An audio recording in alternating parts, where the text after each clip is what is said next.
Olá a todos, sejam bem-vindos ao canal Ponto de Acumulação e essa é a segunda parte da aula 2 do nosso curso de Python. Nessa segunda parte, nós iremos falar sobre algumas operações básicas que podemos realizar com os tipos básicos que nós vimos na parte 1 dessa aula, certo? Então, o que a gente vai ver, qual vai ser o roteiro dessa parte? Nós vamos ver as operações numéricas, veremos depois operações de comparação, depois operações lógicas, depois veremos operações com strings e, por fim, operações envolvendo listas. Pois bem, então sem mais delongas, vamos começar aqui vendo quais são as operações numéricas básicas que nós podemos fazer em Python. E por operações numéricas básicas, eu quero dizer justamente aquelas operações que a gente vê nas aulas de matemática lá do ensino fundamental, ou seja, soma, subtração, multiplicação, divisão e etc. Certo? Então, a sintaxe é muito simples. Então, aqui temos um exemplo. Temos aqui dois números, A e B. O A está sendo atribuído o valor 5, ao B está sendo atribuído o valor 7.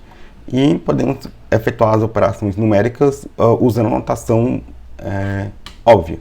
Então, se eu quero somar A e B, então eu simplesmente faço A mais B. E a gente vai ter o resultado dessa soma.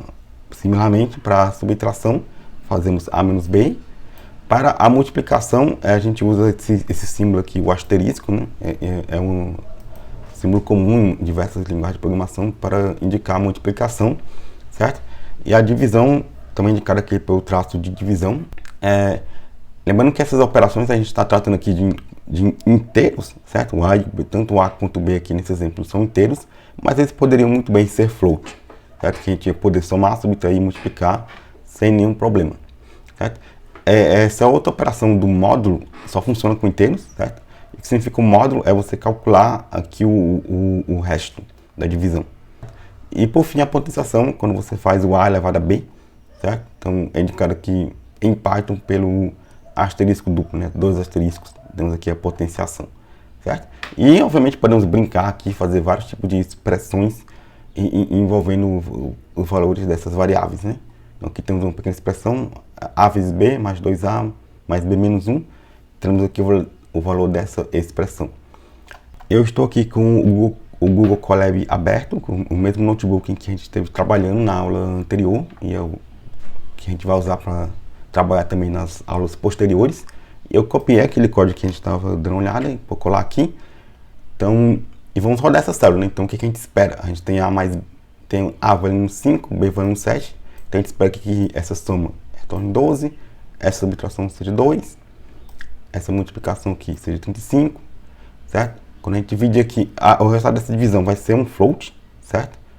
Vai ser 7 quintos, não sei exatamente quanto é desse o resultado dessa divisão exato, né? E aqui a gente tem o módulo, que é o resto da divisão. Se a gente tentar dividir 7 por 5, você vai obter 1, vai deixar o resto 2, né? Então a gente espera que seja 2. E por fim, 5 elevado a 7 vai dar um número bem grande aí. E essa expressão. Vamos rodar aqui a célula e ver quais são os valores que vamos obter. Então rodamos aqui as células. Então, exatamente como a gente previu. Aqui na verdade eu disse que era 2, é porque é A menos B, né? Ao contrário, né? Dá menos 2. Então está aqui o resultado desses cálculos, certo? Assim, é muito simples, é bem direto assim, trabalhar com essas expressões numéricas em Python, certo? Vamos agora ver o nosso próximo tópico. Uma segunda classe de operações que podemos fazer com Python são as operações de comparação, certo? Ou seja, menor que, maior que, igual, diferente. Esse tipo de operação também que a gente faz em matemática, você pode fazer também em Python e também na maioria das linguagens, né? Então, por exemplo, temos aqui um número 2, um outro número 3 e temos aqui um texto que é simplesmente o número 2 como um string, certo? Então, podemos fazer a comparação. E quando a gente faz esse tipo de comparação, esses operadores de comparação, sempre a gente vai retornar um booleano indicando se essa comparação é verdadeira ou se é falsa, certo? Então, por exemplo, o que a gente espera aqui, quando a gente faz essa comparação, número menor que outro número, o número é 2, outro número é 3. Então, isso aqui é uma comparação que é verdadeira, certo? Porque 2 é menor que 3, então aqui a gente espera que seja true, certo? Já se a gente comparar número maior que outro número, certo? A gente vai esperar que isso aqui seja falso, porque 2 não é maior que 3, certo? E também podemos nos perguntar se isso aqui é igual, certo? Então, e como em Python a gente já usa o símbolo de igual para ser o operador de atribuição, ou seja, de você atribuir um valor a uma certa variável, nós não podemos usar esse mesmo símbolo para usar aqui no operador de comparação. Então a gente usa um igual a igual, também é uma coisa bem comum em outras linguagens. Já para o operador diferente, certo? A gente usa o símbolo, essa exclamação, seguido do símbolo de igual, então a gente está comparando se é diferente ou não, certo? E no caso aqui vai dar true, né? Porque obviamente 2 é diferente de 3, certo? E além dos operadores de comparação aqui estrito, né? Podemos ter os que pode ser igual, né?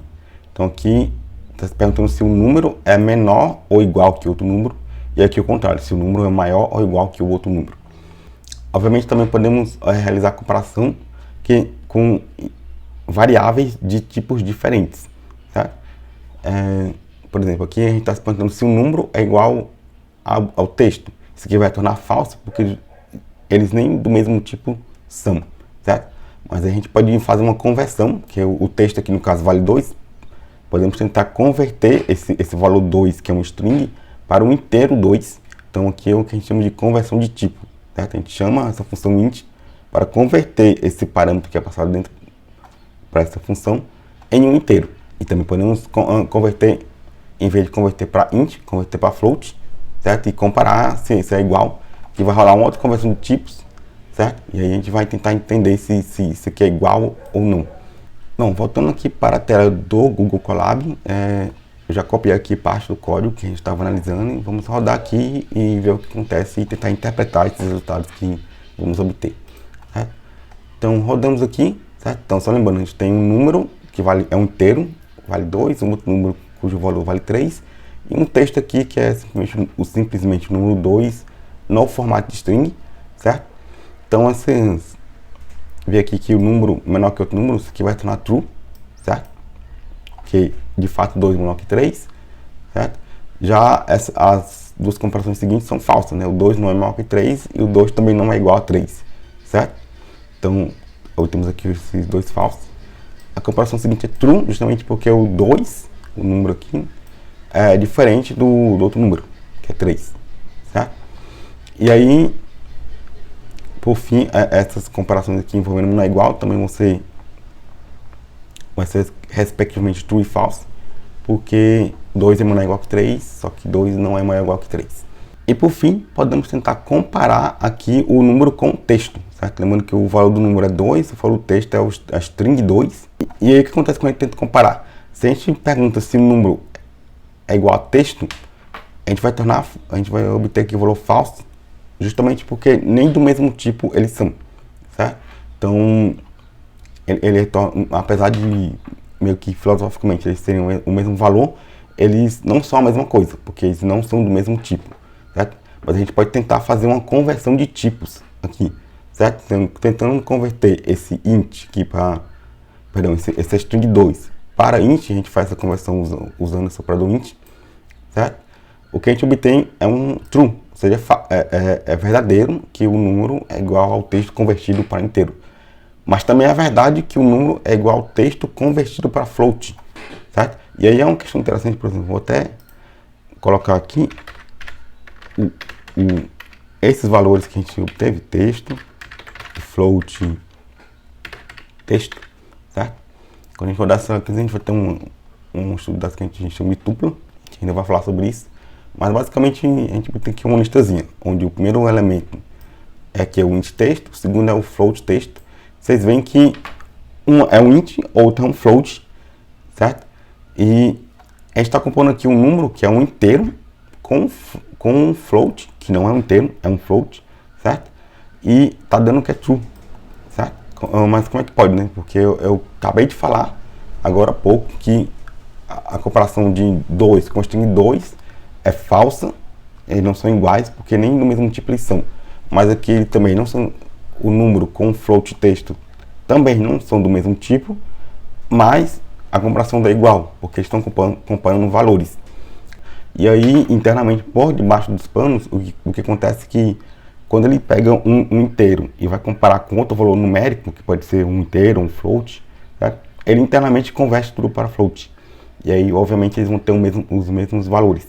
Mas quando compara com o dos textos aqui, ele não, essa conversão interna implícita não é realizada porque um dos valores aqui é um string, certo? Então ele já vai retornar direto falso. E o outro operador de comparação que a gente tem aqui também é o operador is. Qual a diferença desse operador is para o comparador igual a igual? Que o operador de comparação igual a igual, ele compara os valores das variáveis, como a gente viu há poucos instantes.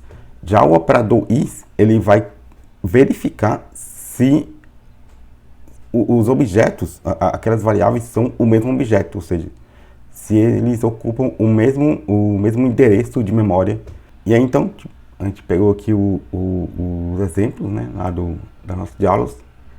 Temos aqui o número, né, lembrando que o número aqui é o inteiro 2, certo? E o texto aqui é a string 2, certo? Então, quando a gente compara se o número é o texto, certo? Eles são objetos diferentes, até porque eles têm tipos diferentes, certo? Isso aqui é isso aqui é um inteiro, isso aqui é um string, certo? Eles vão estar em endereço diferente da memória, então isso aqui vai dar falso, certo? Já quando a gente compara se o número é o int do texto, ou seja, aqui a gente está fazendo um passe, a gente está transformando esse texto aqui, que é a string 2, certo? No inteiro 2. E aí tem uma particularidade aqui do Python, no caso, que os inteiros vão ocupar o mesmo posição na memória, certo?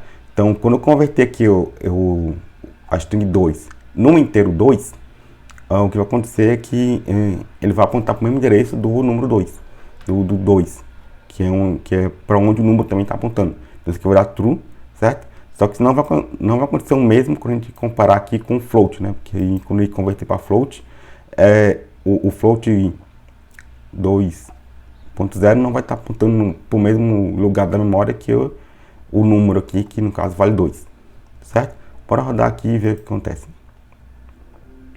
Então, como eu disse, quando a gente compara aqui, número com texto, é falso, porque ele nem são o mesmo objeto, né? São tipos diferentes de dados, certo? Quando a gente faz o passe aqui do texto, da string 2, para o inteiro, como ele vai ocupar o mesmo endereço da memória que qualquer inteiro 2, qualquer variável que aponte para o inteiro 2, vai ocupar o mesmo lugar da memória, certo?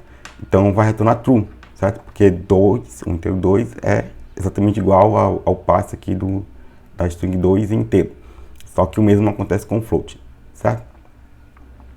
E aí quando a gente compara aqui, só para a gente ver aqui a diferença entre o igual a igual e o is, eu posso também fazer o passe do inteiro 2 em um string, certo? Então a gente vai ter duas strings, então elas vão ter o mesmo valor, obviamente, porque eu estou transformando, vai ser a string 2 e a string 2 aqui do outro lado, então eles estão a mesma coisa em termos de valores, mas essas duas strings vão estar ocupando locais diferentes da memória, e portanto, quando eu comparar com o operador is, vai dar falso, porque são locais, não são o mesmo objeto, né? Não estão apontando para o mesmo local da memória. Um pequeno adendo a isso que eu acabei de falar, na verdade, eu preciso explicar melhor essa questão da alocação de memória de inteiros, né?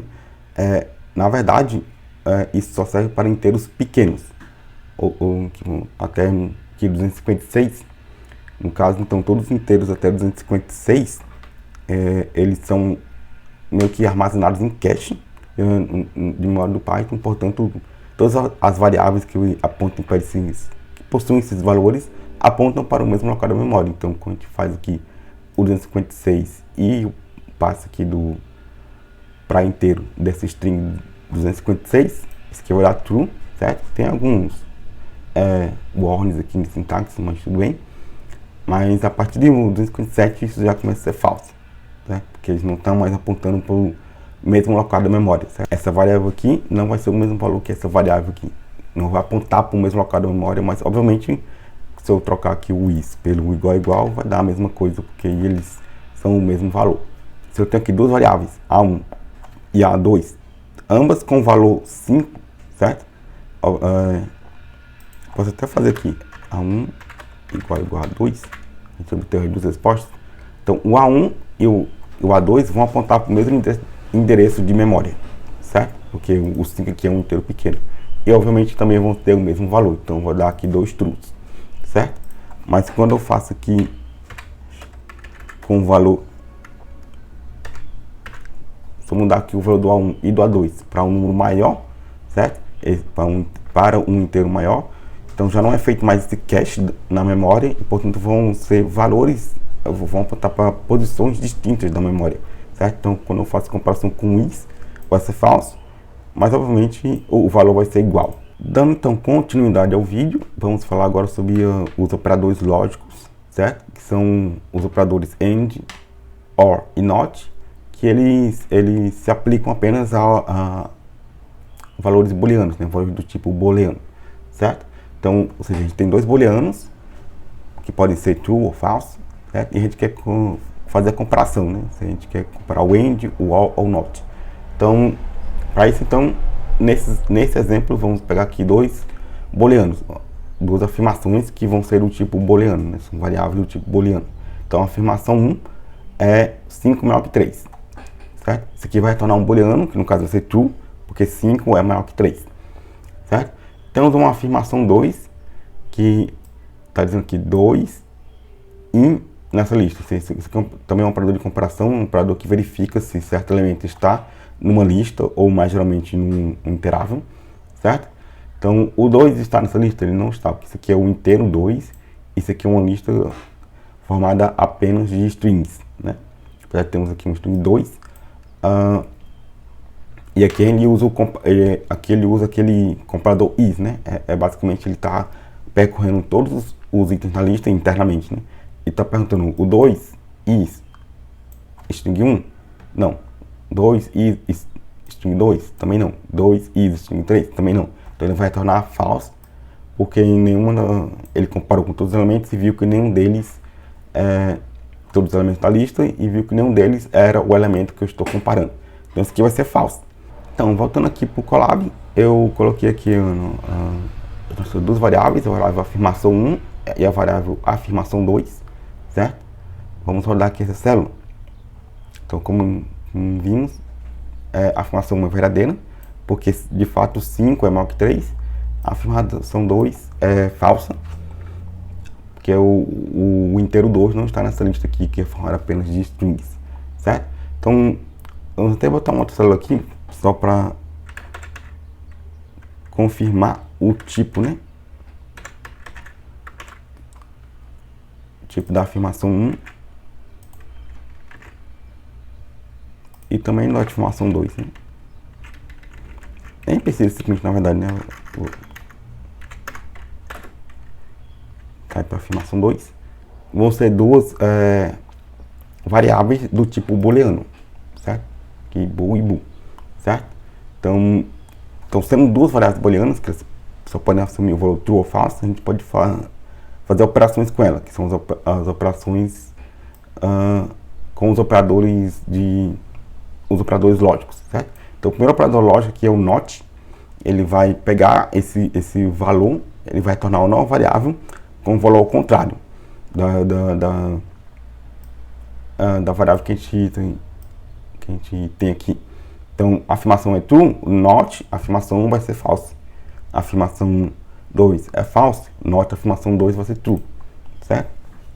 Então, um operador bem simples, bem não tem muito segredo.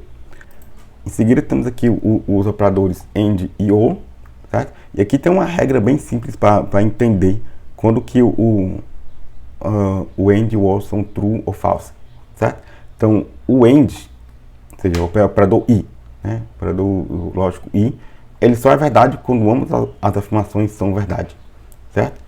E o operador OR, para que seja verdade, para que ele retorne um true, basta que pelo menos um deles aqui seja true, certo? Então, se eu rodar aqui, a gente vai ter que isso aqui vai ser falso. Por quê? Porque, lembra, o AND, ele só é true quando ambos são true, mas a afirmação 2 é falsa. Então, ele vai tornar falso aqui. Já esse segundo aqui vai ser true, porque para um or ser true, basta que um deles seja true, certo? Bora rodar aqui e confirmar. Então foi exatamente o que eu falei. Isso aqui tem a ver com a questão de lógica proposicional, lógica binária, certo? Em breve aqui no canal a gente vai ter uma série de vídeos falando sobre lógica proposicional. Então, se você está assistindo no futuro esse vídeo, talvez esses vídeos já existam, então vou deixar aqui o link também na descrição e nos cards, certo? Mas caso esses vídeos ainda não estejam aqui no canal, eles estarão em breve. A gente vai entender muito bem essa questão da lógica proposicional e questão da tabela verdade, todas essas operações lógicas de AND, NOT ou implicação e etc. Bom, e para finalizar essa aula, faltam dois tópicos, que são as operações com strings e as operações com listas.